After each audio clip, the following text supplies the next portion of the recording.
Des bateaux surchargés au bord du naufrage. Nous sommes en Méditerranée et avec les beaux jours, c'est la pleine saison de l'immigration. Des milliers d'Africains tentent leur chance, jouent leur vie. Objectif l'Europe, le continent. Mais avec les renforcements des contrôles sur le détroit de Gibraltar et au large des Açores, d'autres routes d'immigration se sont développées. Le passage par la Libye est devenu un des chemins privilégiés par les clandestins. La petite île de Malte se retrouve donc bien malgré elle sur l'itinéraire de l'Europe. Aujourd'hui débordée par un afflux massif de clandestins arrivant sur ses côtes, les autorités du pays pointent du doigt un de leurs voisins, la Libye. Nous sommes préparés à assumer notre responsabilité dans nos eaux territoriales. Mais l'île de Malte peut-elle aussi assumer la couverture des eaux libyennes ? La Libye, plus de 4300 km de frontières terrestres et 1800 de côtes. À Tripoli aussi, l'immigration est un problème majeur.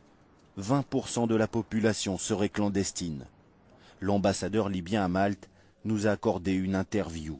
Dans sa vaste demeure, Saïd El-Shmani nous affirme que la Libye fait ce qu'elle peut, avec les moyens dont elle dispose. Nous essayons de gérer ce phénomène avec ce que nous avons comme ressources. C'est pour cela que nous demandons à l'Union européenne de nous aider en termes de matériel et d'équipement technique.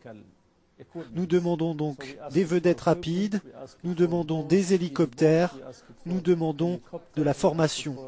700 immigrants clandestins sont arrivés depuis le début de l'année à Malte. C'est 4 fois plus que durant la même période en 2006. Le vrai problème est d'identifier précisément l'origine des conflits dans les pays d'Afrique. C'est là que l'Union européenne et la communauté internationale doivent travailler, essayer de résoudre les problèmes dans ces pays.